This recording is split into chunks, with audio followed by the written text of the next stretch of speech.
It's Sports by the Book at the South Point Studio. Here's Jeff Parles. Welcome in, Sports by the Book, off with a delay of game penalty to kick our way off here today. I'm Jeff Parles. Happy to be with you, Alex White. I actually, 5 days in a row.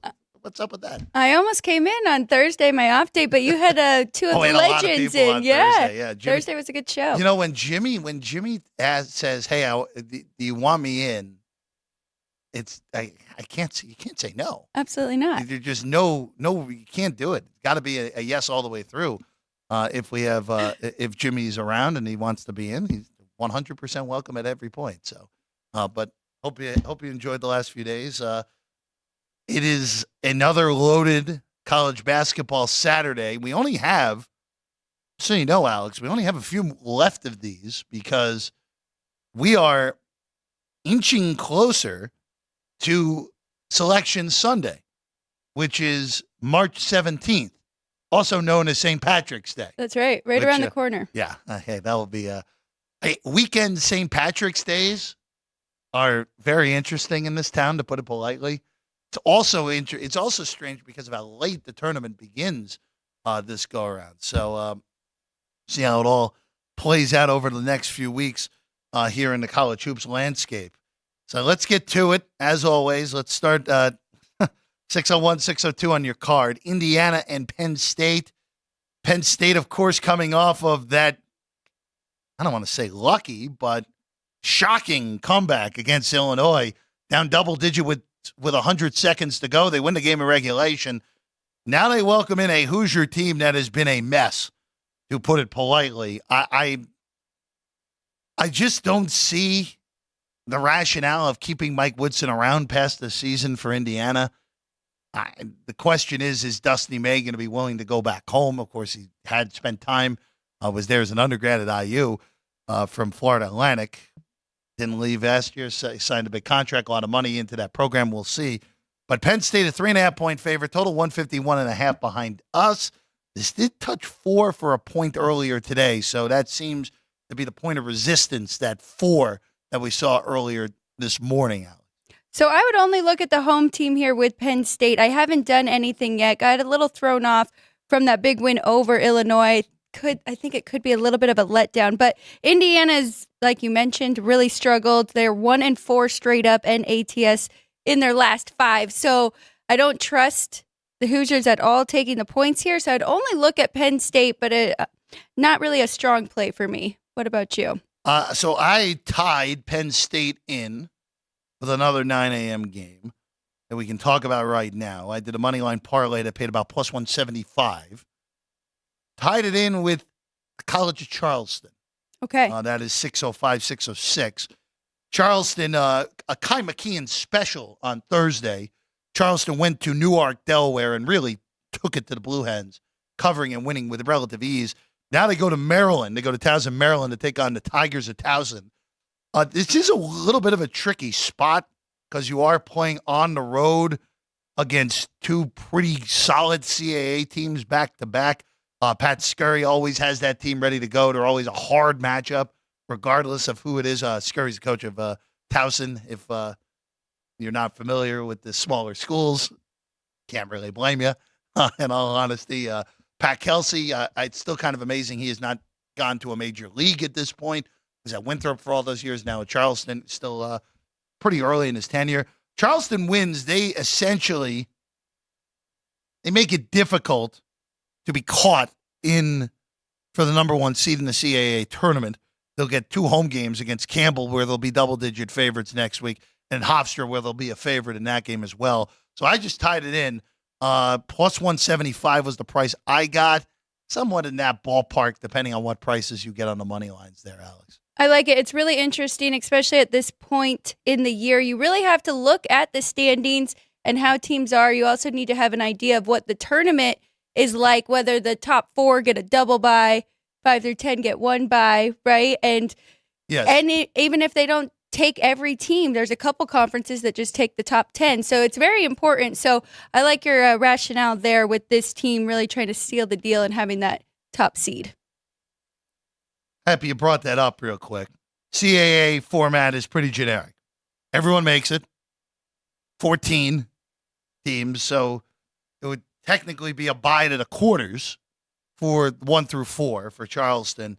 Now, there's no team that would play in their quarterfinal matchup would be an 8-9 that would just play the day before. So, three games needed to win as a top 4 seed. Which, again, for that conference, we talked a lot more CAA than normal this week, just because of the way it is. Jumbled mess in that conference. This is a very important game for Towson on the flip side of this, where Towson currently is in a 3-way tie with Drexel and Hofstra for those buys into the quarters. Right now, Towson would be 5th, so they do not have the tiebreakers on Hofstra or Drexel, and then Delaware just 1 game behind. So very compact for 3 through 6 in the Coastal Athletic Conference. Gross. Still the Colonial, guys. Shouldn't have changed it. So much better. But I have Charleston tied in with Penn State in these 9 a.m. Pacific windows. Let's go to the game of the window, though. Baylor. An 11 a.m. local tip for them in Waco, taking on Houston. We talked about this game a bunch yesterday with Vinny. Houston, to me, clearly still a number 1 seed. They're going to get it as long as they don't collapse down the stretch. I think Purdue and UConn, very safely 1 seeds at this point, Alex. Arizona, just a question of can someone pop up there. But if Arizona wins out, I think Arizona will get that 4th one. Baylor, they've dealt with injuries, super talented. New venue, of course, just game number 7 in that new venue for Baylor. Houston, 2.5-point favorites in this one, Alex. I like the home team here. I took the points with Baylor plus 2.5. Like you mentioned, I mean, Houston's one of the only teams that hasn't really been knocked down as of late. We've seen these big upsets for the other number 1 seeds, but they've won 4 in a row. I just think it's a really tough place to play at Baylor. Houston's covered in just 3 of their 10 road games, and then Baylor only 1 home loss that was a triple overtime loss. They are 16-8-1 against the spread overall in all their games. Good team. I mean, 14th overall, 4th adjusted offensive efficiency. So I think they can hang in there even against this really good defensive-minded Houston team. So I go back to what I've talked about in the Big 10 and the Big 12 this year. Home court advantage means just so much in these games. And for Houston, who, again, Houston is clearly a number 1 seed. There were questions from some of, hey, how are they going to jump into the Big 12? They've answered those questions. Absolutely. Pretty resoundingly, hey, we belong here in the Big 12. Their only losses this year in conference play have been in Ames. We've talked about Hilton Magic and that great home court advantage. I actually have that as my 2nd best home court in the country at this point. On the road in TCU in a game that was back and forth that the Horned Frogs won by 1. Part of the reason the Horned Frogs are safely in the NCAA tournament right now is because of that win. And they got clocked by Kansas at Fog Allen, as Kansas is an underdog for just the 3rd time at home since 1997. Now you get another road game where, again, Houston has won on the road in conference, but here are the teams they've beaten on the road. They beat Cincinnati. Good team, but bottom half of the league. They beat Texas in overtime. Same deal. Good team, bottom half of the league. And they won at BYU when BYU was not playing their best basketball. Baylor's in the Kansas, Iowa State, TCU crowd. Not the crowd I just mentioned. Right. Even though BYU is knocking on the door if they're not already in with that crowd. I think this is a good spot for Baylor. And especially earlier this week where you and I both were on Baylor against BYU earlier in the week. Baylor got out to an 8-0 lead, and then BYU really handled them after that bad start for the Cougars in Provo. 4 days off, a lot of rest, huge game at home. I think this is a good spot for Baylor to pull a slight upset here. So you're going money line here. That's what I did. 125. That's what I did. Yes, I just took it outright instead of the points in this one. All right, Syracuse and Notre Dame real quick, Alex. Syracuse is playing a lot better. Syracuse has almost worked their way all the way on the bubble here, which is kind of amazing. Cuse is 7 at home. Do you want to lay it with the Cuse? Again, Notre Dame did beat up Louisville earlier in the week, but it's Louisville who's terrible. So I didn't come with anything here. I'm just curious since this game is at the 9 a.m. local time here on the West Coast. I actually lean to Notre Dame here and taking those points. Look at you. But nothing, I didn't do anything. I just don't feel comfortable laying the 7 with Syracuse. They are starting to play much better, as you said, especially in conference. But Notre Dame 7-4 ATS on the road. So there's really a slight edge there. But yeah. Notre Dame has won 3 in a row. Right. They've won 3 in a row. Outright. They beat Va Tech. They beat Georgia Tech in that really slow game, and then again beat Louisville by 22 earlier in the week. God, Louisville, jeez, not good, not good for Kenny Payne and co. there in the Louisville. All right, here's one where I saw this on your list yesterday, and I got on you a little bit, but more in jest more than anything. The Missouri Tigers, only one of 2 teams in the Power 5 plus Big East that are winless in conference still. Them and DePaul. Bad company if you're Mizzou. They go to Arkansas here. Look, Arkansas has been a mess, to put it politely. Loads of talent, underachieving in a big way this year. They've already beaten Missouri in Columbia. Now they get the return trip for Mizzou to Fayetteville, Bud Walton Arena. Alex, from 4.5 to 5.5 on the Hogs here. Wow. Okay. So, yeah, I was looking at Arkansas minus 4.5 here at home. And I kind of told you this off air, but I mean, this is a must have for this team, especially with how Missouri has been playing. And looking at their standings, Jeff, I mean, Arkansas, with their schedule coming up, they do have a chance to jump LSU and Georgia, get a better seed there because they are playing LSU coming up. So they need this win over Missouri. Then they have Vandy up next. Clearly, they're going to be underdogs against Kentucky and Alabama. But those are 3 games that they could have. They are 4-9 right now in the conference, 2 games back from LSU, 1 game back from Georgia. So I just think it's a really important game for them. I think they are the better team. We'll see if Musselman can get his guys playing right today. Bottom 4 in the SEC have to play on day 1 in Nashville. So Mizzou's going to be there and Vanderbilt's going to be there. It's just going to be a matter of what are the last 2 that are there. You did mention Arkansas right now, currently sitting in 12th.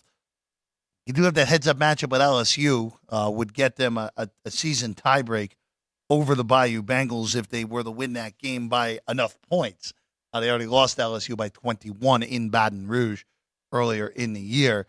Again, this has been a waste of Arkansas's talent this year. We've talked about them a lot. Yes. Right now, one of the biggest underachievers, if not the biggest underachiever in the country so far this year. All right, well, you mentioned Vanderbilt. I guess we might as well bring them up. Florida's 15 in this game. Now, the question I'm going to ask you, because with these SEC teams this year, where Alabama, Tennessee, Florida, Kentucky, obviously, they're playing fast. Even though Tennessee's really good on defense, they're playing fast this year, and those games are going over more so than not. Auburn, same sort of deal, tempo-wise. Is this one of those, even though Vandy likes to slow you down and has problems scoring the ball, is this one of those where you just take a pace over here with Florida, and if you get Florida into the high 80s and the 90s here, you're going to get there as long as you just get an average offensive outing from Vanderbilt? Kind of one of those where I'm on the cusp of saying, all right, just probably just take the over, hope Florida does their part, and you just need enough from Vandy. I don't hate it at all, especially with that reasoning and how fast Florida does play. We know the tempo, 70.8 possessions per game. That's 38th in the country. But then also possession time average is 15.9, so they're very quick up and down the court. It's gone down a little bit. I saw 153 overnight yesterday. Yep. So now I think that is a good spot that you can jump on the over. I wouldn't go under 150 here. I also think that this 15 is the right line move for the side. I think it opened about 17. I wouldn't take the 15 with Vandy, but I can understand like the 16 and 17 right here. I think that is the perfect number. So nothing major for me, but I agree with you, Jeff. If anything, I would go over that 150. Yeah, this is, again, I think part of the reason it didn't make my list was because of the 153. Now that we're at even 150, again, it's a lot of points, and you're dealing with an offense that is awful in Vanderbilt. But again, when you play that, you get a team playing that pace. Hopefully, if it turns into a blowout, it's run and gun as opposed to just slow it the heck down and just get out of here. Right. At the end of the day. All right.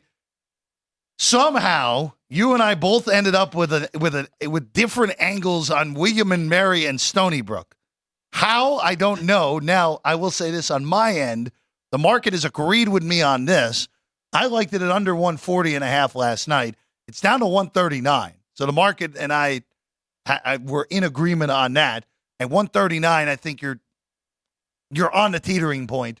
I probably wouldn't do it, in all honesty, at this point, going under that 139. You have a side, though, in this game, Alex. I do, and the market is going opposite direction as me. I liked it. They're agreeing with us this morning. Yes, I liked at 9. I like the favorite here, Stony Brook at -8.5. I just think William and Mary has nothing to play for. They are 13th of 14 in the conference right now. Stony Brook covered in 44% of their conference games. They are 10-4-1. So home court advantage. I think they get it done here. It's an important game for them win-wise. There are 8 in the market if you want to get a better number on the Seawolves here at home. Again, William and Mary, still one of the few teams in the country to never make an NCAA tournament.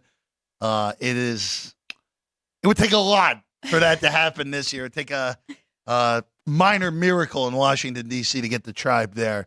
Another disappointing year. I forget, they were I think it was 3 years ago, 2021. That wasn't 2021. It was the pandemic year, 2020. That was the year for them to do it, and then they naturally got upset in round 1. So them and who else?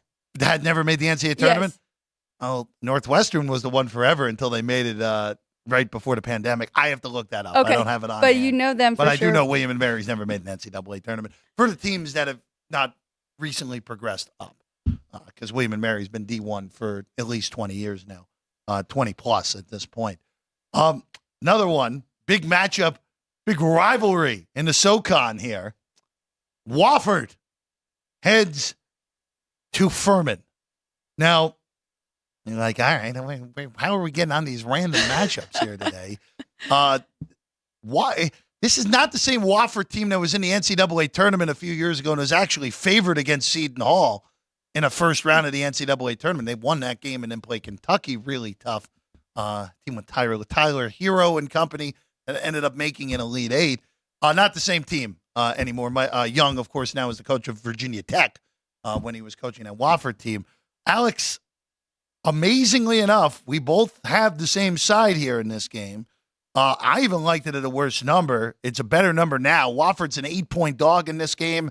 Furman earlier in the week took Samford, who is the best team in the SoCon, legitimately to the final seconds. Samford got a stop, went coast to coast, won that game by 2. Easy cover for the Dins in that game.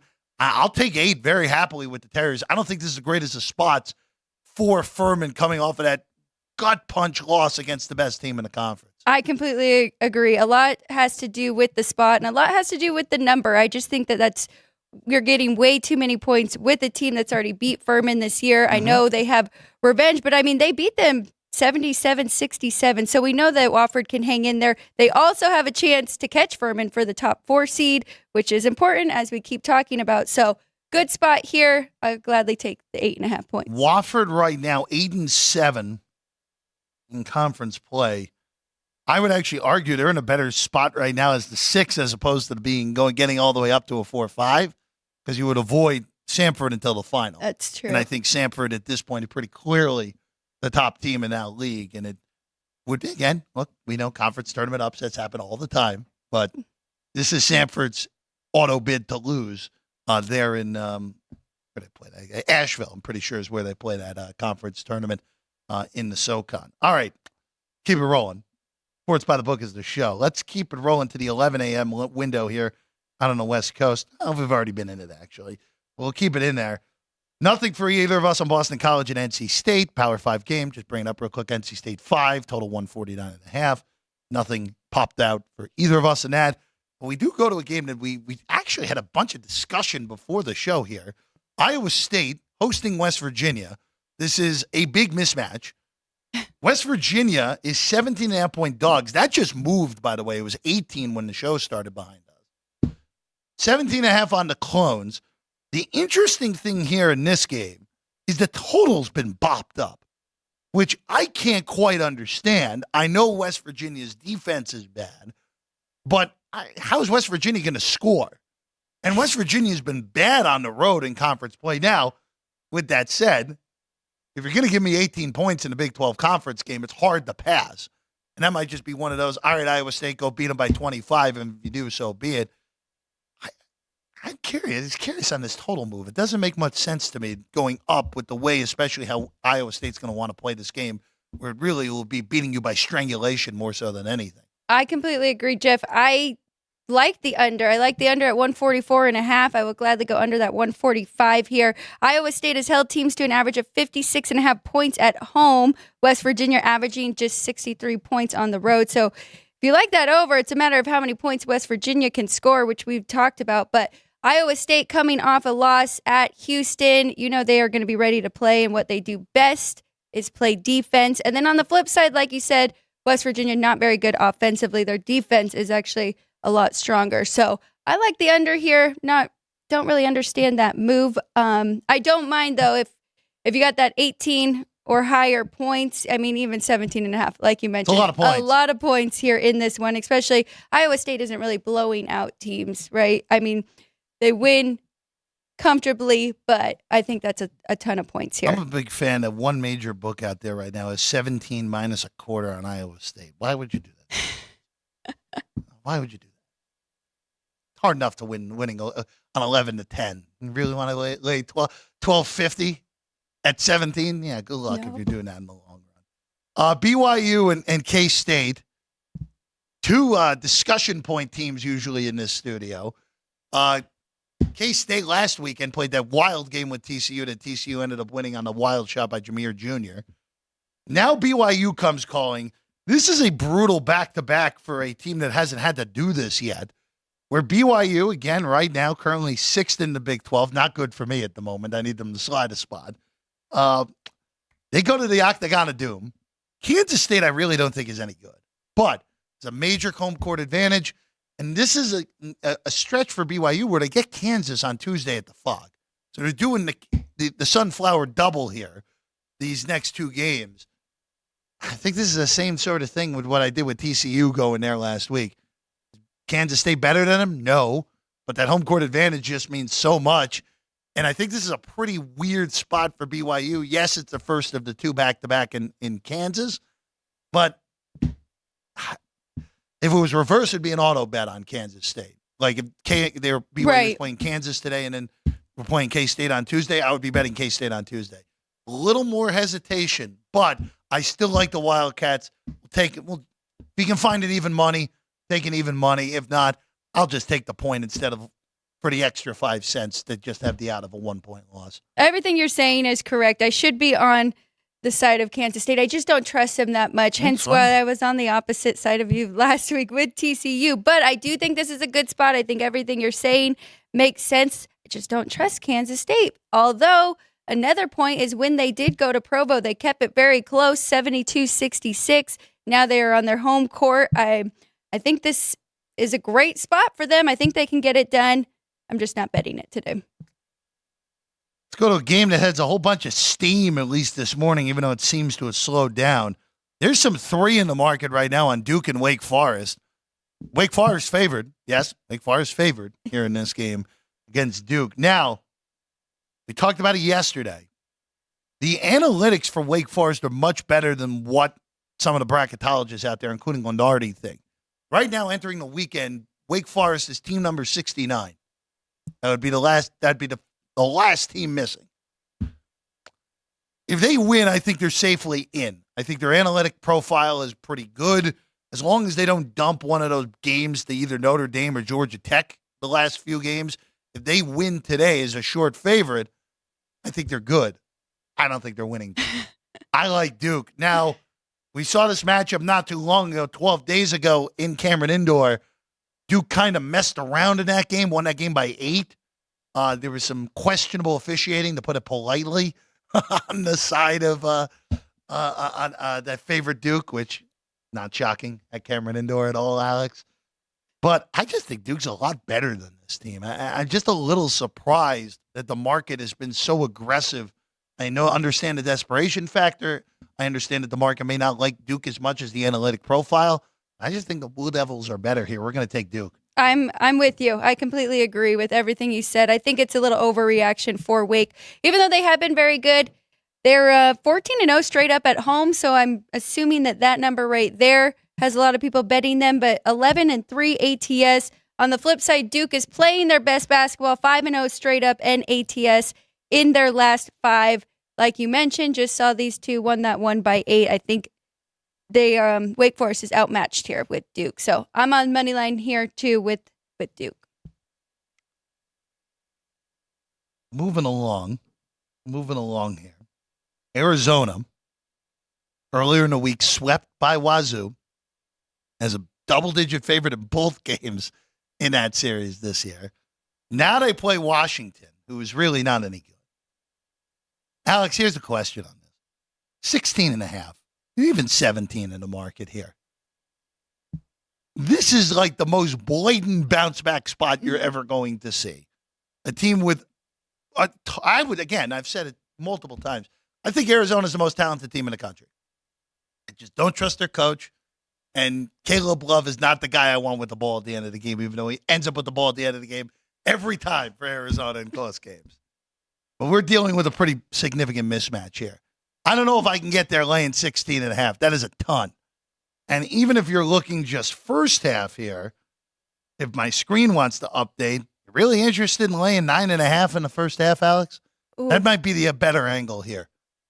I agree. That would definitely be the better angle if you're looking at the side. But I think that number's gotten a little out of hand at 16.5 with Arizona. I like the over, though. Both these teams play really fast, not just tempo, but possession time. So I think we can get a lot of points in this game. And if you're looking for the side of Arizona bounce back spot, I mean, you can obviously put up a ton of points on their own. So I took over 166.5. I still like it at 167. Probably not a bad way to play that either. Arizona, we know, plays really fast. Same with Washington. Yes. 2 top 30 tempo teams. This game's going to be played at least in the mid-70s tempo-wise. We've talked about tempo is really the most important thing, more so than anything, when we're looking at totals here. College hoops, again, rolling along. We are only a few weeks from Selection Sunday. Vinny Magliulo, by the way, will be with us in about a half hour. You might be helping out back there. Yes. You might be helping out back there on Selection Sunday, Alex White. I'll have to sneak you my numbers, too. Absolutely. I don't think they want me anywhere near that. And I wouldn't really blame them. I don't know. You win I don't think you had a miss the other day. I had a great day on Thursday yeah. until 8 p.m. Pacific time, and then I couldn't see anything straight at that point. The Pac-12? Pac-12, Big West. It happens. But it was hey, look. Those are the type of starts on Thursday that you dream of. Yes. And don't 6-0 start. Yes. Never complain about that. Which means I'll be complaining in about an hour when Baylor's down 14 at halftime to Houston. Don't say that. We have too many of the same side today. Same stuff today. Yeah, I know. On that. All right, we're going to take a break. When we get back, more to come. We're going to go to Champaign. Illini looking to bounce back after their head-scratching loss to Penn State earlier in the week. We'll talk about that and much more when we get back. Sports by the Book, South Point Studio. From the South Point Studio, the perfect blend of sports. But I think the Niners are going to wear them down. Detroit Pistons lost their 36 games. Comedy. See over-under on that relationship lasting. I'm going to put mayo in the coffee. Yes. I am beautiful. And a whole lot of Pittsburgh. In Pittsburgh. Pittsburgh. Yeah. Pittsburgh. Join Ryan McCormick. That's at least 2 picks outside of our own in the first round next year. Oreo. And host Frank Nicotero. I look at the clock, I go, ah! Ah! Oh! Watch Punchlines live at noon every weekday.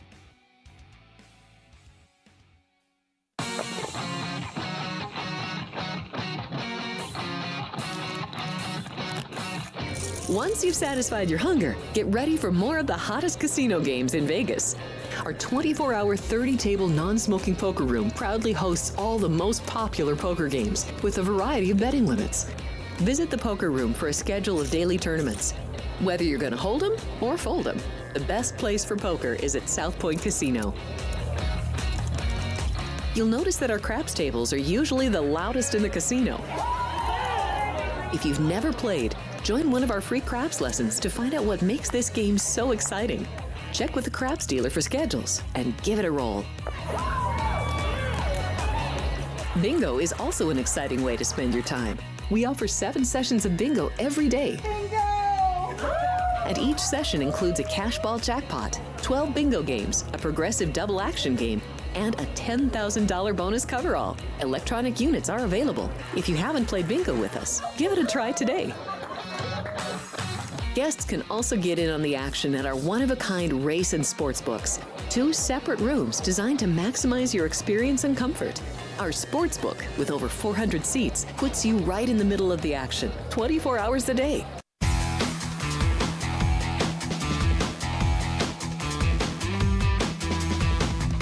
Welcome back in Sports by the Book with an hour to go here on a Saturday. I'm Jeff Parles, Alex White alongside.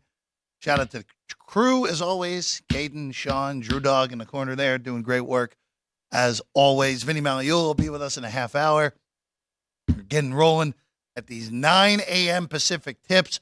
Baylor and Houston, the primo game of the early window here today in Waco, Texas, as Houston tries to win a road game against a high-end team. Would be the first one against a top 25 caliber since BYU a little over a month ago. Mizzou and Arkansas in the full rivalry, even though it's more so a basketball rivalry than a football rivalry. Penn State, Indiana getting going. Very weird that Penn State, Indiana is like, oh, Indiana is clearly the worst team of the two. This shows where Indiana's program is. And making a screen, and here's Towson and Charleston. Can't believe it. Oh, I can. You rather watch Notre Dame and Syracuse attempt to play basketball? No, that's okay up there in that corner. I think we're good on that one. All right. Illinois. Let's start there. Illinois and Iowa. The Illini with just a baffling loss earlier in the week. They played Penn State in the old multi-purpose center, basically. They're on campus in State College. They had a double-digit lead with 90 seconds to go, and they lose in regulation. Illinois does. 90-89. Very perplexing result. Now they return home, and they'll take on the Hawkeyes of Iowa. Ken Pom has this game as a projected 91-81, which I don't know if I've seen something like that in a while, even though we will have one game later that is similar. Alex, you know how I bet. I very rarely lay favorites north of 3 possessions.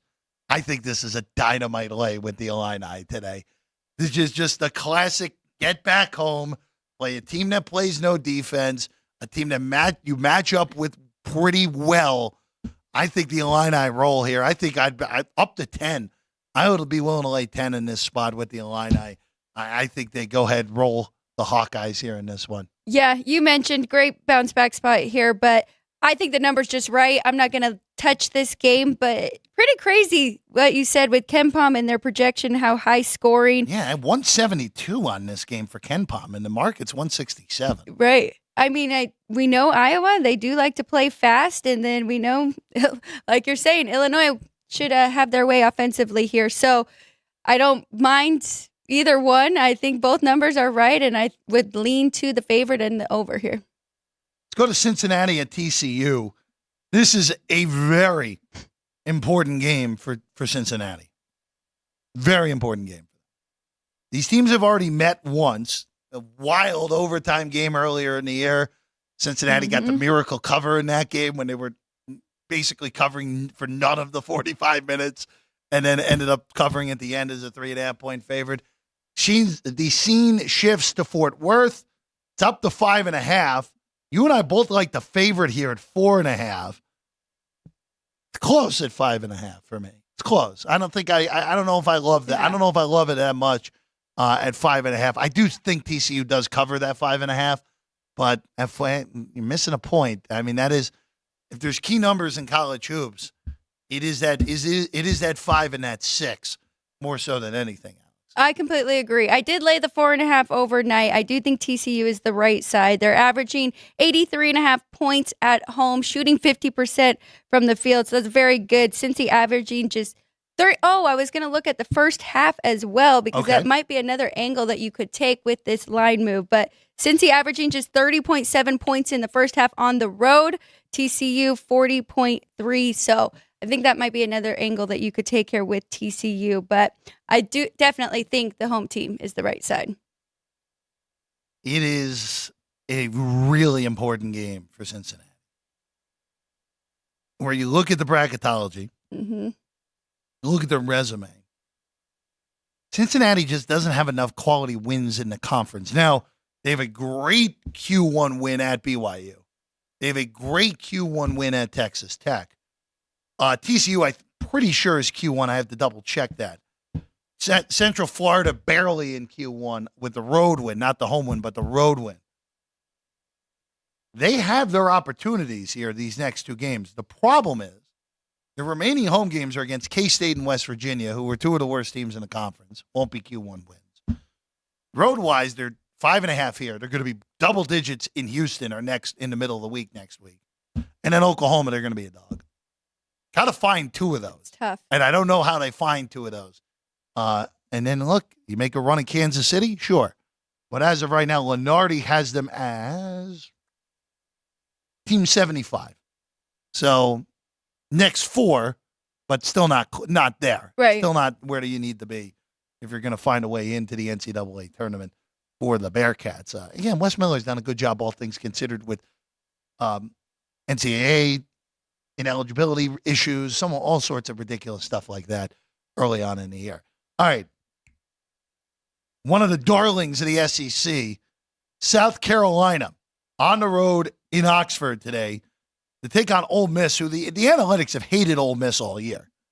And right now, I think Ole Miss is still in, even though they're underwater. Lenardi has them as team number 70. So just on the outside looking in, I think they should be in, personally. This is a big game for them. South Carolina has played way over their heads during that stretch where they got themselves from not even in the NCAA tournament picture to, hey, they're going to get in. They've lost 2 in a row. We haven't seen them in a week since they lost that game to LSU at home. I think this is a great spot for Ole Miss. I think this is one of those where I think Ole Miss is better. I don't think South Carolina is really that good. I really don't. I think that win streak was an aberration. Just sometimes teams get hot, play way above their heads, and now the crash back to the planet has come. And look, South Carolina's got to be a little bit careful here because they can't go into the SEC tournament on a big losing streak. Right. Go fall back to 9-9 because then you fall back into the bubble scenario, and I think they'd be out at a 9-9 team in conference play, even with those great wins mixed in. But I just think this is a great spot for Ole Miss at home against a team that is coming in, limping in. I like Ole Miss. Now, granted, they're only winning their last 5, came against Missouri, who, as we told you earlier, one of the 2 winless Power 5 plus Big East teams in conference play. I'm glad you brought all that up and about South Carolina and you thinking them being a little fraudulent here because I was curious. I do like Ole Miss too, and the numbers say even to lay the points. I just went ahead and put them on the money line just to be safe because looking at South Carolina, I mean, it was kind of to me like, have I not raised them high enough? But now we're seeing them come back down a little bit. But Ole Miss has been very good at home. 8-2 against the spread if you take out their 4 games to start the season where they were double-digit favorites and really had no business being that high of favorites. They won all 4 games but did not cover those. I think it's going to be a great game. Pretty meaningful for both of these two in the SEC, but I definitely lean to the Rebels here. Let's go to North Carolina, keeping in the Carolinas. So Frank Nicotero texted Ryan McCormick and I last night asking why is North Carolina only 2.5 in this game? Ryan McCormick quickly retorted with, hey, they haven't won in Charlottesville since 2012. Now, when I looked at this, there are no such things as trap lines. This one feels a little trappy because with the way Virginia again, North Carolina has dealt with, I think somehow they even though they've had great teams over the last decade plus, they have the stupidity gene every once in a while, where Virginia will just slow it down and North Carolina's brain breaks of playing a game so slowly. And also, of course, mixed in there some high-end teams for Virginia, of course, as well. This is not a high-end Virginia team. This is, to me, a mediocre team that will find its way into the tournament because they had that great non-con. I know that the square side's Virginia in this game, but I like the Tar Heels. I just think there's too much talent in the end. And if North Carolina can get to 60, that's all you need here. If you get to 60 if you're UNC, that should be good enough to cover this game. I just don't see Virginia scoring enough points if Carolina gets to 60 in order to cover this game, even only getting 2.5. So trap line on which side? Taking the points here with the home team? Oh, I think this is the classic, hey, the public's going to be all over North Carolina. Like, how are they only 2.5 against Virginia anywhere? I think that's how I look at it. I don't think there's a trap on Virginia's side. I think, if anything, there should have been a bigger number on the UNC. See, and I was thinking the other way because I was like 2.5 with Virginia at home here, but I just don't trust them. And you kind of brought up all these points. But I do think there's going to be a point where North Carolina starts making their baskets again and their defense can hold them. I mean, their defense has been holding them in, but they just haven't been shooting great. So I like North Carolina here as well. I didn't do anything yet, but. Just totally distracted you there. Sorry, Alex. Missouri and Arkansas has no points in the first 4 minutes of the game. We took that under, right? I didn't. Did No. you? Mizzou did this the other night against Tennessee, where it was 4-2 with 12 minutes to go in the first half. So just making everything as ugly as humanly possible. By the way, Houston's off to a 6-0 start, where Baylor's turned it over 4 straight possessions. Quiet back there, peanut gallery. 6-0 Houston in front. Their defense wrecking havoc early against Baylor, which, hey, look, that's what happens when you play the Cougs as good of a defensive team. All right, Texas Tech and Central Florida up next. Oh, actually, I'll ask you real quick. Would you take 18.5 with Air Force against New Mexico in the pit? No. No? Would you? No. I mean, it's I going to would be a not. slower paced game. But... I wouldn't personally. Okay. I did. New Mexico winning that game 90-60 makes sense, even though it's a slow going to be. But New Mexico can do whatever the heck they want at home against a team that's overmatched in that. I really like New Mexico now. It's hard for me to say that as a Rebel, but of all the Mountain West teams, I'm hoping that they stay on top here. Awesome game on Thursday against Colorado State, where that lead just back and forth. Dent with the epic coast to coast at the end, bailing the Lobos out, winning that game by 2 in what was an awesome game where we saw Vinny's favorite type of tweet where New Mexico is favored, and some regular national media was like, oh, the upset. Nope, not quite. New Mexico is favored in that game. Going to Texas Tech and Central Florida, I have no idea what to do with this game. Where this is a pick now. There's even some Central Florida 1 out there. I don't know. I've been kind of duped on Central Florida home games so far this year. We were taking the Knights and they haven't gotten there. I'm just going to pass here, even though this goes against what I've been saying of take home teams as short favorites or so short dogs in the Big 12. But I can't do anything here. I agree because I would lean more to Texas Tech, which kind of throws us off with the home team. But Tech did win the first game 59-55 at home. Now they're going to UCF. I just think they're the much better team in this game. And correct me if I'm wrong, they're playing for a little bit here. They're 5th right now in Big 12. Yep. For Tech, it's a new format in the Big 12 tournament because it's 14 now. Because that used to be the 10 would play the 7 and the 8 would play the 9. Let me just double check that format now because this is a brand new format in the Big 12 in Kansas City. Pretty sure just going that they'll have more games on day 1. Oh, actually, no, it's a little different. So they're doing the SEC style where 12 will play 13, 11 play 14 on Tuesday. So 1 through 4 get a bye to the quarters. So getting to the 4 seed it does have a little more importance than it did in the past, where it had no importance in the past, where 4 was just going to play 5. Right. Exactly. So then you get pretty much a double bye there. So it is a big game for Tech, and I think they're the better team. But the line says pick 'em. Can't really disagree with that too much here. It's a coin flip. It's a tough game. It's a tough handicap game for certain on this one. All right. Big one, Southeastern Conference. Kentucky welcomes Alabama. 175.5 on the total. 2.5 right now, Kentucky favored by. I'm I'm going to tell you, Alex, I'm pretty frightened by this. I love Kentucky in this game. Now, with Alabama, as we've talked about, when Alabama's making shots, you don't want to get out in front of them. Kentucky's defense has been much better recently, but they have sacrificed offense because of that. During this 3-game stretch where their defense has been top 10 in the country, according to Torvik, they've been 90th in offense, which is a far cry from what they've been the whole year. And they lost to LSU earlier in the week. Yeah, they beat Auburn. Great win at Auburn last Saturday, as you could have got over $3 on the money line in that game. For me, I'm not buying Alabama fully. By the way, Ken Pom has this as 178 at 90 to 88, which is great.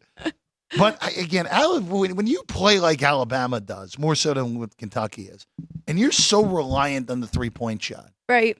if you have a bad shooting day, you lose. And it is still a pretty significant home court at Rupp. Yes, I like Kentucky. The market liked it too. There were some early ones in this game, and they just got gobbled up immediately. It wouldn't be sports by the book if we didn't have one game that we were on opposite sides. So I like Alabama here. I like the 2.5 points. I like the over too. It's crazy, but that 175.5 is too high. Let me ask you this, because you're a great in-game bettor. Sometimes. No, you're very good. Is there any opportunity? Can we get a slow start, kind of like one of these, and then try and jump in, or are these two just gonna? So here's the one concern I have with the way that Alabama plays. It's usually all or nothing. That's what I thought. If they're not making their shots, it normally doesn't come. So, yeah, is there a theory on that? If the pace is just so outrageous? Yes, of course. But it's a little bit harder than a little bit. So you're saying even if they aren't making their shots, don't assume that they're going to start making them it's not and as jump cut in. and dry as it would normally be in a big tempo game. Now, could this game end up with both teams in hundreds? Yes, of course. It very easily could end up in the 200s here. It wouldn't shock me at all. All right, Bedlam on the hoops side of things. Oklahoma State and Oklahoma. Pokes 1.5-point favorites in this game, actually, against OU. 139.5 to go on this one on the total. I had no idea what the heck to do with this game. No idea. This is one of those where I thought, all right, wrong team's favored, but it's gigantic rivalry. They're not going to play again for a while. I didn't do anything here, Alex. I'm curious on what you did here. I like Oklahoma in this game a lot. I think current form where they're kind of playing, Oklahoma State does make sense that they are the favorite. They've covered in 5 straight, but I just think the Sooners are the much better team here. They're still 36 overall on KenPom. I've got them 50th offensive ranking and 16th defensive ranking. So I do think they could have been a small favorite in this one. I like Oklahoma outright. Yeah, these short favored Big 12 games are usually games I've been on this year. Just these two today are very hard handicaps for me. That's part of the reason that there's stay-offs on this. All right, real quick in the 8-10, another one where the market has moved on me again. Loyola against George Mason. You like the under here. I like Loyola. I think this is a horrible spot for George Mason, who had their first win ever against a ranked team at home against Dayton earlier in the week. That's right. I just think it's a horrendous spot going on the road for George Mason. I don't really even like the Ramblers this year, but even at 4, loved it at 3. But even at 4, I think you're okay on laying it with Loyola here. Forgive me, I forgot about that upset. That is huge, and that does make a big difference in this one. I did go ahead and go under 137. I don't know where the market is right now, but Loyola 10-3 to the under at home, holding teams still to an average of 61 points. George Mason averaging just 30 in the first half on the road. Loyola holding them to under 30 at 29. So I think it's going to be a lower scoring game here, going under 137. Going to Palo Alto, Stanford welcomes the Oregon State Beavers. Beavers in last place in the conference. This was one of those that almost made the list on taking with the dog. Just couldn't quite get there here, Alex, where, again, we'll get to the other Bay Area team against an Oregon team in a little bit, but I just couldn't quite get there, even though that feels pretty juicy. I don't know if Stanford should be double digits against anyone in conference play. I agree. That's a pretty big number here. for Stanford. I went ahead and took the over here. I hope that doesn't bite me later, because that was my only loss on Thursday with the Pac-12 games. I did pretty good, but I had over in Oregon and Stanford over 50.5, and that was on pace to go over the entire time. Came to a stop there at the last 2 minutes, but I think these two can get us there. The Beavers are 17-9 to the over, 7-4 to the over on the road. Stanford 5-1 to the over in their last 6 games as the favorite. I think that's a big point there. They are going to be controlling the tempo here, and they do play pretty fast. So I think we'll have more than 142.5 in this one. Pittsburgh hosting Virginia Tech. Hello, Frank. I like Pitt here in this game, laying 2.5 or 3. We've talked about Virginia Tech, just one of those teams that they're more talented than the results have dictated this year. They pounded Virginia earlier in the week. Waste of the talent that team has had. And for Pitt, wrong side of the bubble, they really are going to have to go on a little bit of a spurt. They had a big opportunity earlier in the week and just got annihilated in Winston-Salem by Wake Forest.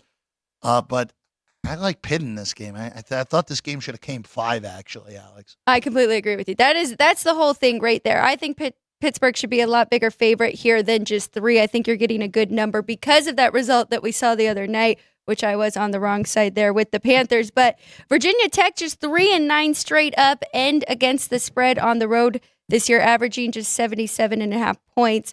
And Pitt, I was on the wrong side in the last game, but they are 4-1 straight up and ATS in their last 5 games. So they need this one, like you said, bubble team, and I think they can cover that short number. All right, Alex, it's time for the game of the year. Georgetown at DePaul. See, Sean already knew. Sean all over it before I even said it. The game of the year there at Wintrust. These teams are combined 1-29 in Big East play. They are combined 11-41 overall. A lot of work for Ed Cooley. Both of these teams defensively. Now, here's the deal, Alex. This is just one of these principal bets for me. Okay. I love this game over. Okay. The market has not agreed with me. The market's actually taken this down. And I understand DePaul's offense is pathetic. But we are talking about 2 sub-300 defensive teams here. And we're talking about a game where my whole theory is when you have 2 bottom feeders in a league playing each other, and I'm not talking like Big Ten bottom feeders where those teams are at least half decent even though their records aren't that good. These teams are awful. By any stretch, these teams are awful. Usually that means it's our good friend Wes Reynolds, happy action fun time. I'll use his phrase on that one. That's what it's going to be. I don't think there's going to be any defense played in this game. I would not be shocked if this game's played in the 180s. Even though DePaul's offense is awful. I like this over. I'm stunned the market has taken this under overnight from 151 to 150. Well, it must be going both ways a little bit because I did see a 149 at some point. So okay, still they took it to 149. I think that's wrong also. No, I mean, I thought it was opening. Now we're moving up a little bit. We opened 151. Okay, then it went down and then a little bit back up here. But I'm with you. I mean, I made it 157 between these two. I didn't really know what to do. I didn't know if they were going to actually look better against each other defensively and slow each other down, or if they were going to just have fun time, like you said. So I'm with you. I lean to the over. I think it should have been closer to 157. That's a happy action fun time to you, Alex. Action fun time. Shout out our guy Wes Reynolds on that, coining that phrase. All right, Auburn at Georgia. So this is 6.5 behind us. There's still some 7. There's even a 7.5. What are you doing, Caesars? That's way off on the market number here on that. 151.5 the total here. If you can get the 7, or especially if you can get the 7.5, I would take the dogs here in this game. This is a bigger rivalry that kind of gets forgotten about. It's true. At least on the hardwood. Doesn't get forgotten about on the football field, as we know, Alex. I'm not as high on Auburn as others are. They're very good. They're 5th in KenPom. This does kind of feel like it's a weird one for Auburn because we haven't seen them in a week. They lost the last time out. Kentucky handled them very easily in their own building, in Auburn's building last Saturday. Georgia's one of those teams that I think is better than they've shown in conference play. They finally broke the long losing streak with a win over Vandy earlier in the week. I think this game's tight. I'll take 7.5 with the dogs here. Nothing for me here. I think that number is about right where it should be. I kind of also feared taking Georgia with Auburn coming off that loss to Kentucky. Feels like a bounce back spot for them, but Georgia is at home, so I'm going to just stay away from this one. One Ivy League play real quick, even though I didn't list it on there before. We're going to take Brown and Cornell over. 153 is still out there. It's 153.5 behind here. Get the better number. We're going to take that game over on Brown and Cornell at 153. Cornell took over first place outright last night. They beat Yale by 3. Nice little push if you got in late on that game. For the Yale side, if you bet Cornell early, you won. So if you did it right, you did a good job on that in the Ivy. But I do like that game over with Cornell and Brown, especially at that 153. This is one that the market's been fascinating on. I don't understand. Kansas hosting Texas. There was 7 early last night. I like Kansas at 7. Thought it was pretty good. Got all the way to 9. Now back to 8. A little more trepidation at 8 for me. I think this is more a stay off at 8. I would still lean the way of the favorite here. I know we're going to be opposite here. Kansas has the biggest home court in the country. I don't know. Actually, it's a point more than everywhere, a point and a half more than everywhere else. Number 2, I should say, is a point and a half behind. So it just shows how big of a home court that is. This is not the best of Kansas teams. We've talked about that all year. They have not played Texas yet this year. I just don't think the Horns are that good. I don't think their analytic profile matches what they actually are. So I would lay, if anything, I would lay the 8 with KU here.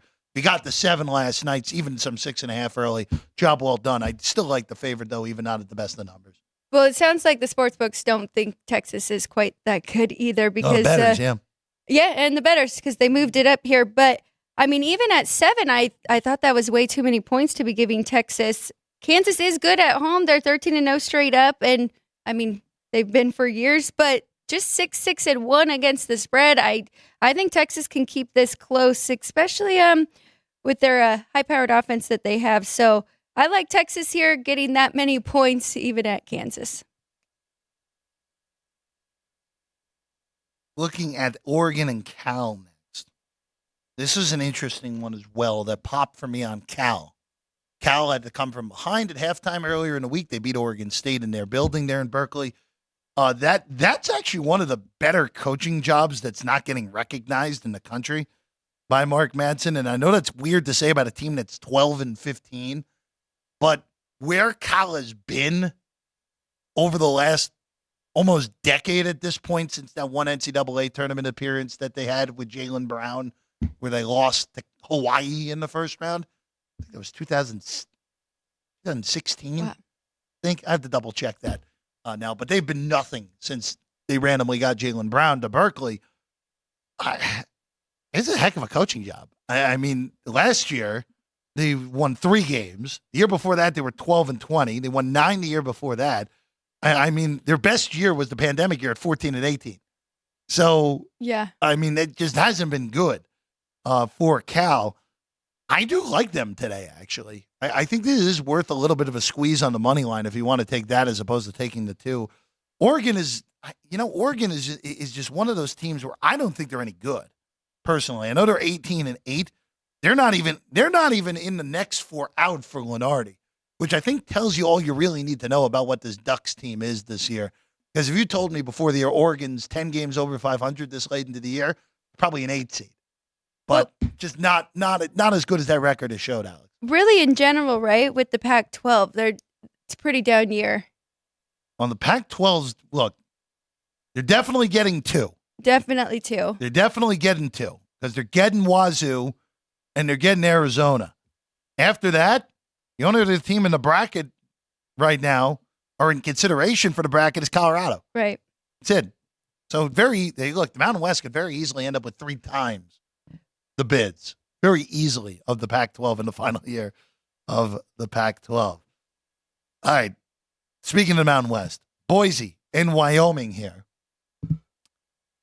Alex, what are you doing here? 7.5 right now. Boise laying it in the elevation of Laramie. That's right. I'm going to go with the fact that Wyoming is a very tough place to play. I'm going to take the points here with the dog. Neither team has been great against the spread or have great trends. Boise just 4-7 against the spread on the road. And honestly, Wyoming's looks very similar to that, 3-5-3 against the spread at home. But I just don't have much faith in this Boise team going on the road and covering such a big number. So more of a play on the number here, but I'm taking it with the Cowboys. How about UNLV tonight? 1-point favorites are picked against Colorado State. Colorado State, of course, lost that wild game earlier in the week at Pitt. UNLV got exacted revenge earlier in the week as well. Yes. What a weird series of games with them and the Air Force this year, where Air Force won in UNLV by 32, and UNLV won at Air Force by 29. Air Force also only scored 43 points in that game on Wednesday.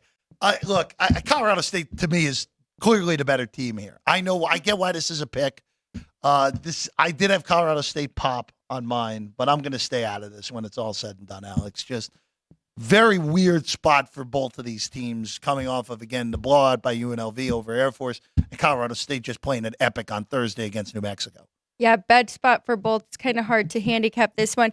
I just want to bring up, we had Curtis Terry on the show this week, color commentator for UNLV, travels with them and everything. And it was right before the Air Force game, and he made a very good point. You have to be mentally ready to play Air Force as much as physically, and they will always be mentally ready. You have to keep that into consideration. But UNLV did their job. They covered easily in that one. I'm surprised by how aggressive that the bettors have been with UNLV to take them all the way to a 1.5 point favorite in some spots. I do think that this should be a pick, or Colorado maybe a 1 point favorite even here. So I'm not going to do anything with it either. It's a big game for the Rebels. They do need this win. I mean, Mountain West is so close in the standings, so we'll see what happens in this one. Mountain West right now, 6 bids as of the moment, according to Lenardi. I think that's right.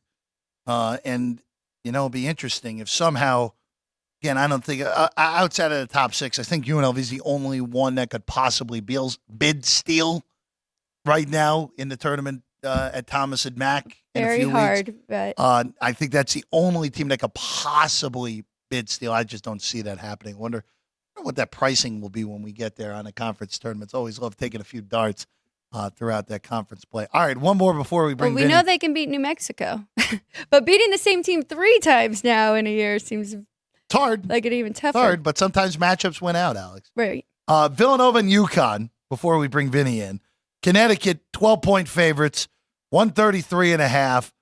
Alex, I think this is a smash spot for UConn, coming off getting blasted in Middle America by Creighton earlier in the week.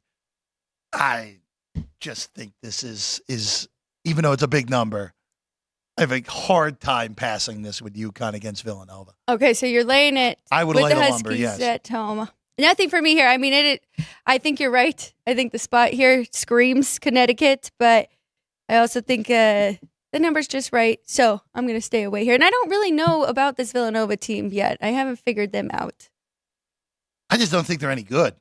I think they're another one where the analytic profile I don't think matches what they are. And look, these Big East teams I think have been a little bit overrated. I think especially in the the top 3 are really good. UConn's the best team in the country. Creighton, I think, is a legitimate Final Four contender. I think Marquette's a little overrated, but they're clearly a top 20 team. But after that, right now, Lenardi has Seton Hall, Providence first having to play in Dayton in the first 4. Butler and Villanova, team 72 and 73, respectively.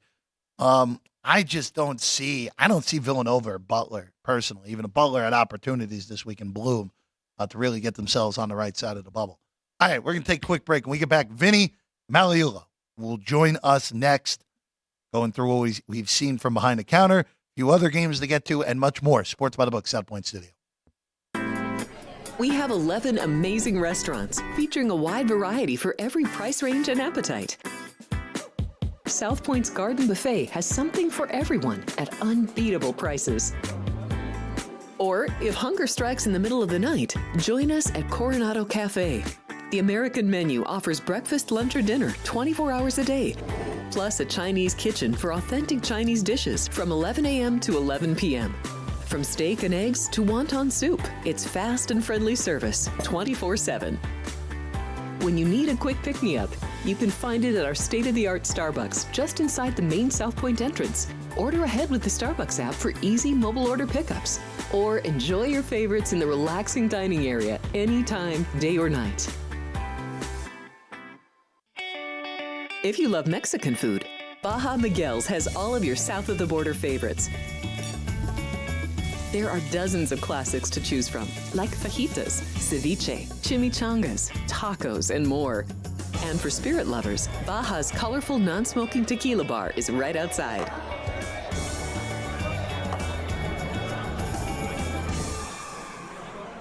Or maybe you're in the mood for seafood. Big Sur Oyster Bar has fresh seafood prepared right before your eyes. Savor freshly shucked oysters, crab legs jambalaya, shrimp and lobster. Beers on tap and a selection of fine wines are perfect to pair with your seafood favorite. Whether lunch or dinner, you'll love this fun atmosphere, located just off the casino floor. Ready to shake things up?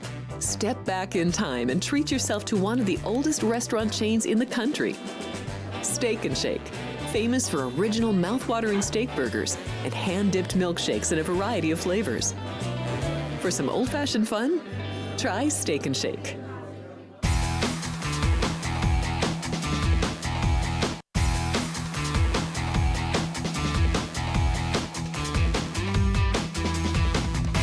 Welcome back in Sports by the Book here at the South Point studio.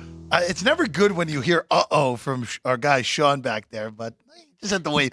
Just had to wait an extra few seconds to see us here on the desk. I'm Jeff Parles. Alex White is here as always. Vinny Magliulo has joined us. Did that have anything to do with my being here? No, come on. Come on. Just no, not at all. No, just relax. Just have fun back there.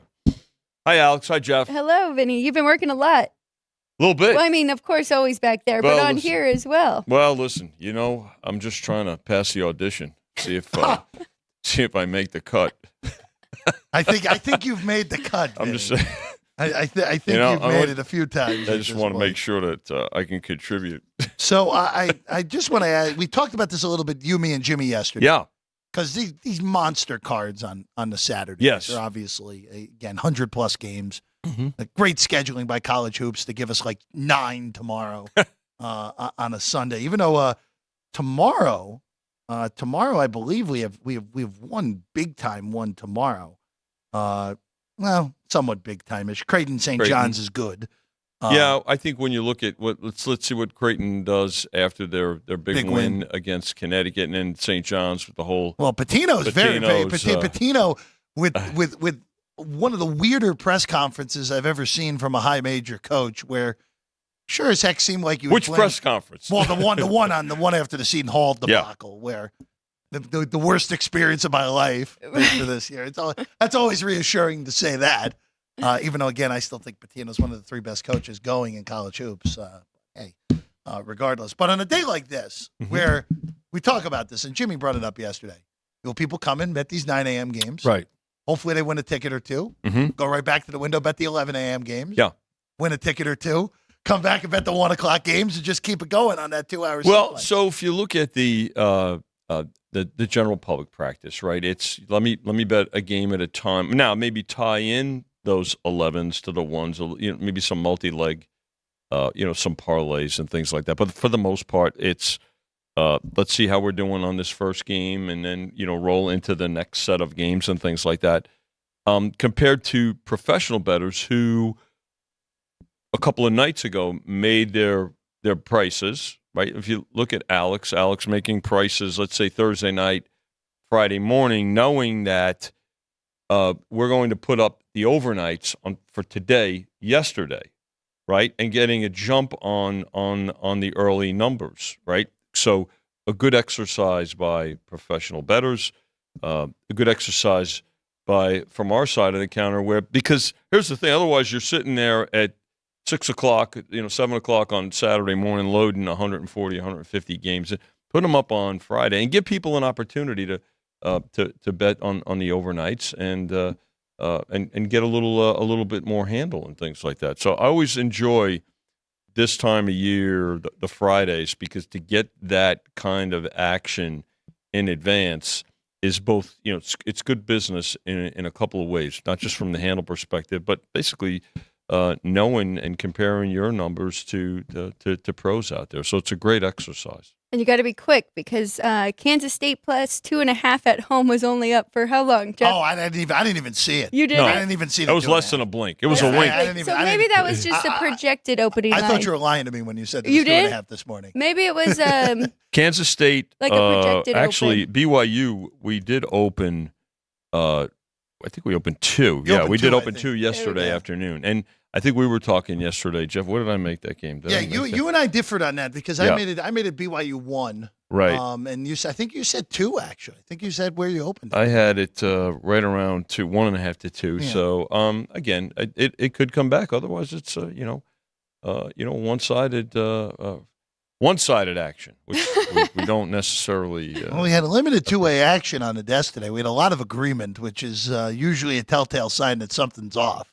But Jeff did talk me out of the Razorbacks there, Yeah, so I think that's give good. that one time, though, Alex. Like, He talked you out of the Razorbacks against Missouri.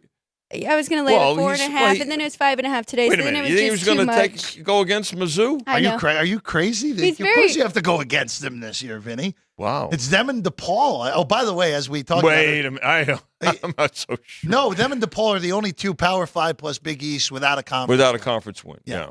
But This could again, be the it. game of the, as I said earlier, the game of the year in the Big East is today because Georgetown's playing DePaul.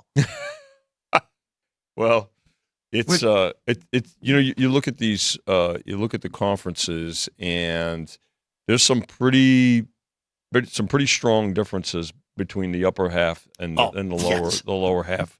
Not so much in the Big 12, but if you look at SEC, maybe not as pronounced as the Big East, though. The Big East is there's a pretty significant drop off from the top of the league to the bottom. And I did hear you when I came in, and we've been talking about it for the last couple of weeks now in terms of bids coming out and potential bids, and where there is conference strength.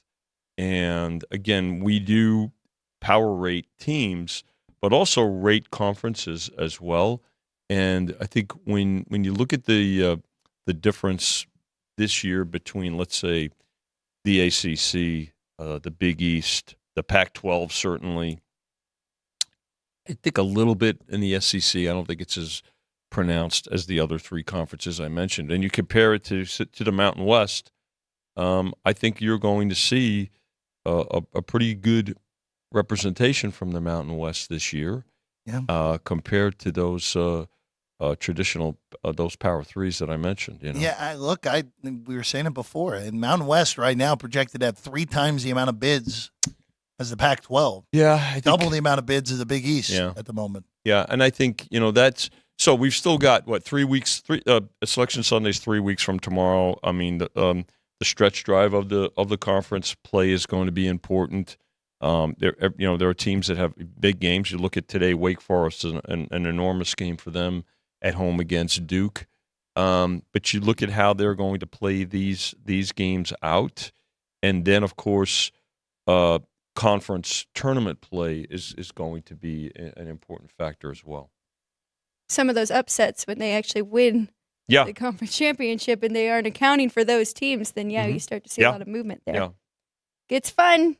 It's a great time of year, and follow it now and again.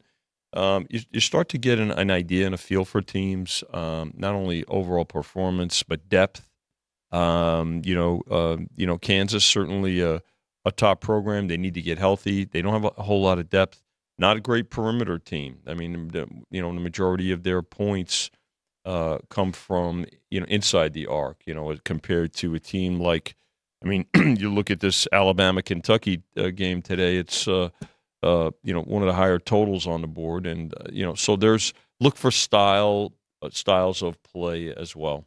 Well, there's a few. I mean, there's a few numbers on KenPom that we just normally don't see. Like 90 to 88 is a projected final for that Kentucky-Alabama game. The Illinois game, it was 91-81. Yeah. I mean, and which by the way came 5 points higher than what the total currently is for that game. Certainly not the Iowa football team.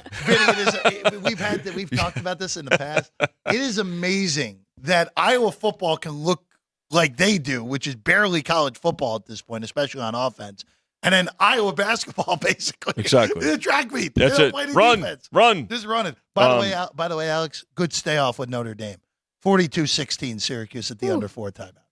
Syracuse played some good basketball. I'll tell you, that's another aspect to take into account, right? Current form. It is. And how teams can sustain it. You can say, well, there's somebody peaking too early. No, I mean, teams are still trying to find, their exact, I don't know if it's identity, but maybe a rhythm. Again, let's go back to Kentucky for a second. You've got a Kentucky team that started the year playing really better defense than offense. Then they went to better offense than defense. Now, I think if Kentucky can find that balance to where if they could play the defense they played against Auburn, right, and then, get up tempo the way they do and make their shots, and we'll find out some more today as they go against this Alabama team, they could be very dangerous. But you could say, well, Vinny, both all teams are trying to find. Yeah, but no, some teams have that consistency in terms of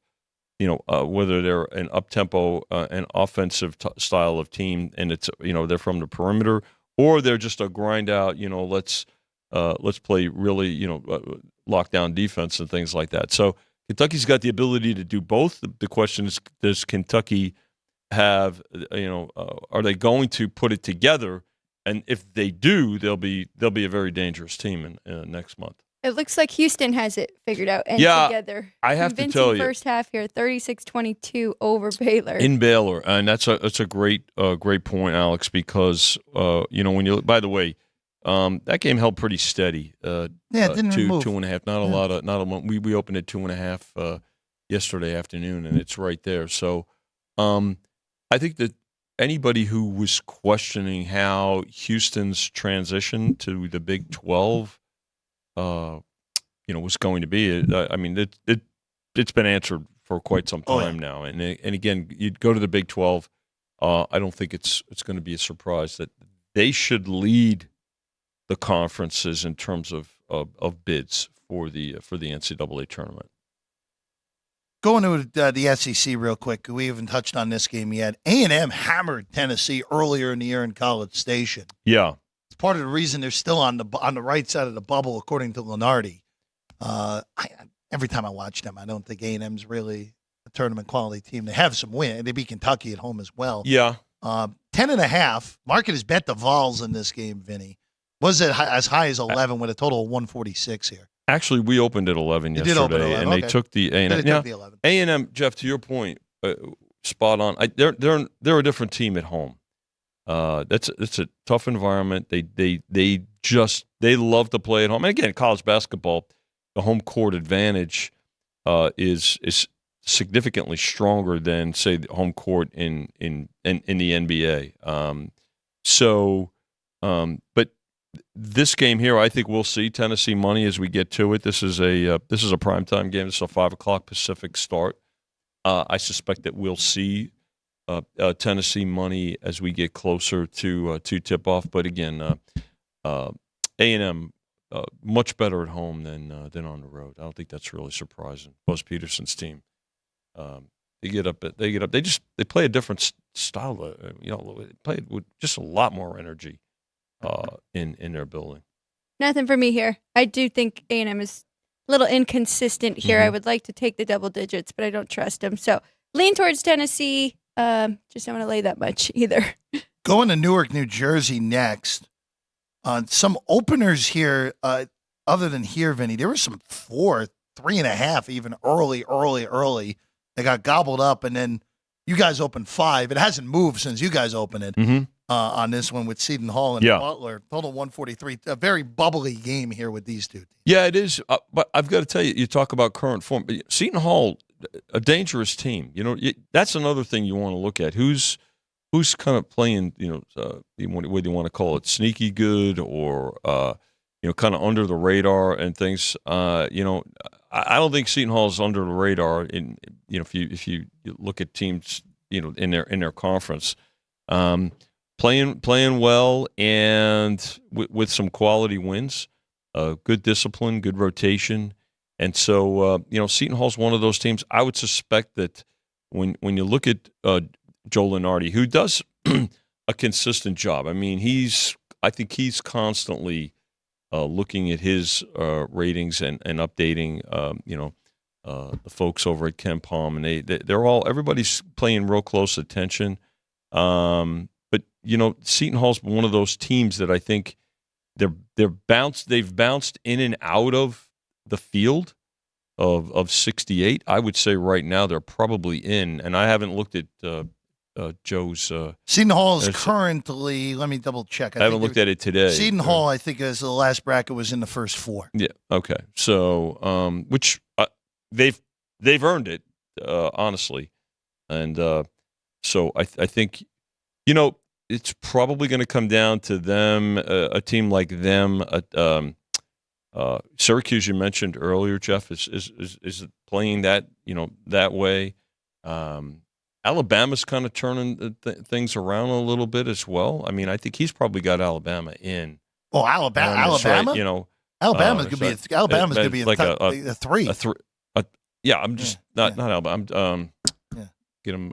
I'm thinking who else from the SEC would be like a bubble team. Ole Miss, Mississippi's. I don't know about Mississippi State. Right now, Ole Miss is currently out.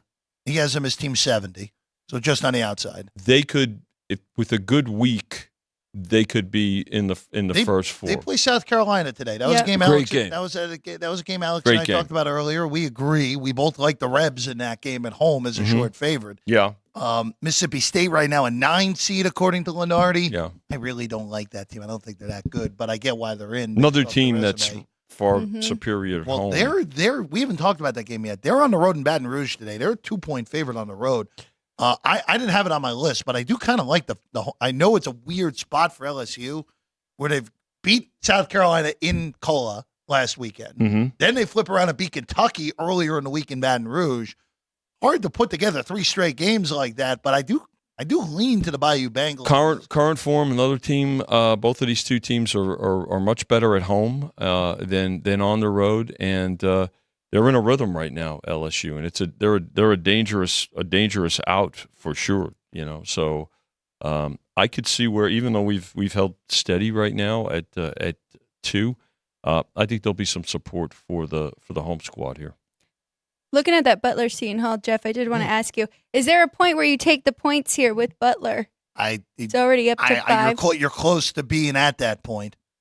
I like Seton Hall at 3 when there were the 3s out there yesterday. Yeah. At 5, not chasing a bad number. I can tell you that.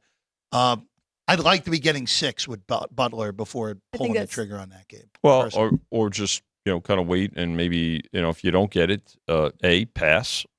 You've got a great slate today, or wait for the end game, but pay attention to the game again for the reasons that we're talking about as we get closer to conference tournament play.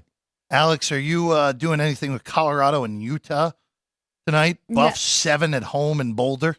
Nope. I think both those numbers, about a 7-point favorite, and that 150. Oh, it moved up a little bit. Okay, yeah, that is 153. I think those are right. Speaking of the Pac-12, while we're looking at it here, this Washington State team, they did take Arizona State here at home. They took the 5.5, but I think people are surprised when they look at the stand. This team's in first place. First place. Yes. They've swept Arizona, and that's another team that I'm sure Mr. Lunardi has. They're safely in. They're safely in. They're 7 right now.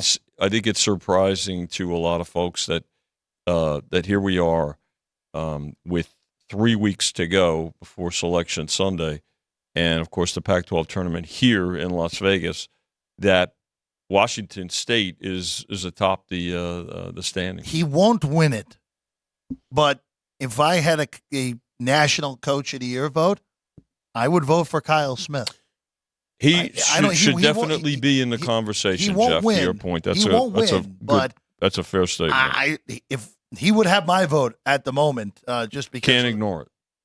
I mean, Wazoo was a projected bottom 4 team in the Pac-12, and here they are leading the league on February 24th. Everybody was talking about Arizona, kind of really running away with the conference. And again, a lot of talent there, but Jeff, you've been saying it for a while. It's just that they get into it, that after the first month, which included a win at Cameron. There's something amiss there. I mean, they've been healthy, and you look at by the way, Washington State won that game the other night with one of their best players who only scored 5 points. I think their pivot, their center, I think he scored 5 points in that game. Now Arizona didn't help themselves shooting 60, maybe 65% from the free throw line. So, but you look at how Arizona has the games that they've lost, particularly in a conference, you really have to question. I don't think they should be a number 1 seed. I know that some folks seem to think that they're going to be a number 1 seed, but I think somebody's going to surpass them when we get to 3 weeks from now. Who do you think could surpass them? I think for the West. I think for the number 1 seed. Yeah. It's. We were having this discussion yesterday, a little bit, because North Carolina, to me, makes the most sense. Win the ACC regular season, win the ACC tournament. You could sneak up there. You could. I don't think Kansas is going to. I don't think Kansas has to win out, essentially, to me, to get to a 1 seed. They're not winning in Houston in the final weekend of the regular season. Well, they have to start today, right? I think they'll handle Tech. Alex and I kind of somewhat disagreed on that one, but not really. I don't think that number is crazy. Yeah, I don't think those SEC teams are getting there. Unless it's Auburn, if they run the table. Yeah, and Alabama, I think, would have a backdoor shot of it if they run the table with a win today, including at Kentucky. Again, getting to the get to their at least their conference title game. Yeah, it's North Carolina to me. I think that's the one that would make the most sense. But if I expect Arizona to win out at this point, I do. I think they're going to win out. I think they're going to win the Pac-12 tournament here in Vegas. I think if they get a third crack at Wazoo, they'll beat them. Right. Right now, we talked about this yesterday. 1, 2, 3, especially what's going on today with Houston just really putting it on Baylor and Waco. Purdue, UConn, and Houston, barring just ridiculous collapses, they're getting 1 seeds. They're going to be 1, 2, 3 in some order. I think they're going to hold form. It's just a matter of what the order is, 1, 2, 3 for them, and who gets the number 1 overall seed, which would get the weaker region in the Final Four as opposed to the national title game. Yeah. It'll be interesting to see. Duke, I guess between Duke and North Carolina, possibly. But Duke's got, by the way, they're playing really well right now. Yeah, I mean, I know Duke's a 3 seed right now. Yeah, they're playing now. This is they're going against a desperate team right now too. And Wake needs this. They needed, because I don't think Wake is in right now personally, but a win today would at least get them in the conversation to make the tournament. Santa Clara Gonzaga, real quick, got to bring it up. 14.5. Of course, Santa Clara beat Gonzaga earlier in the year. Yes. In their building. Now this is in the Kennel final home game of the year for the Zags as well. They did lay this number. Yeah, I was going to say it's hard to justify taking the points with Santa Clara in this game. Yeah, I think I know, Jeff, you made some money on Santa Clara earlier in the season. I haven't bet them in about 3 weeks now.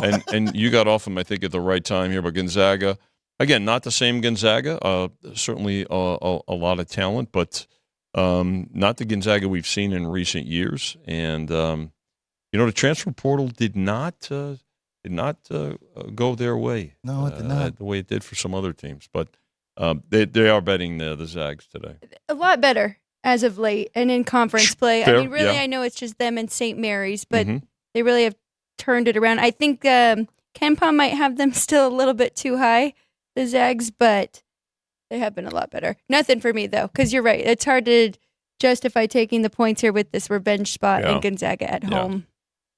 One last one before we get out of here, and that's the Battle of L.A., which normally would get all this publicity, but it's it is forgotten today. USC season has been a nightmare. Injuries and just underperformance, even with said injuries. UCLA, to their credit, has gotten a lot better after looking miserable for a good chunk of the year. They lost by 1 to Utah earlier in the week. The snap-along winning streak. UCLA's 5. I don't love laying points with this team, but I am going to lay it today with the Bruins against USC. Yeah, I could see. I think there'll be some support for UCLA in this game. Again, this is a late game here, so this is going to draw quite a bit. This is 7 o'clock Pacific, so there'll be quite a bit of action. There'll be a lot, and then certainly things, carryover going to it. We talk about carryover on the primetime NFL games, right? Every week. Well, there's some certainly carryover from today's action to the later games here. So I think that we haven't moved it yet off of the opener of 5, but I suspect that it'll go up. It'll go up more likely than come down. I like the under, and that's because I do lean towards the home team here and their tempo. They like to slow it down. I think we're going to see a slower game. Their time of possession is 19 seconds, both offense and 18 on defense. 16 and 10 to the under. UCLA is holding teams to an average of 61.8 at home. I think they're going to do that here with the Trojans, so I'm going under that 133. That's a great factor to look at, time of possession, and that helps you. Look at this total compared to the Kentucky game. Yeah, just a wee bit. This is the first half total. Which is the 130s make me a little nervous because it's not hard to have a few extra fouls so you kind of get over there. Yeah, you don't want to see you don't want to see real good free throw shooting in this game, Alex. No, you don't. All right, that's all the time we have. We're back tomorrow, 8:30 in the morning. Yes. A few college games to get to. Maybe I'll even ask Alex about spring training baseball tomorrow. You want to do that? I can't wait. Are we there already? Yes, we are there. It's the first full day of spring training. We are there. The two of us have a grand total of 0 bets on that. Don't ask us about that. We can't help you. Sorry. Take the Dodgers. Very good. Well done. Well done. Well said. Even in spring training. All right. Vinny, thank you as always. Good to be with both of you. Good job, crew. Good job by our crew as always. We'll see you again tomorrow, 8:30 in the morning. Sports by the Buck.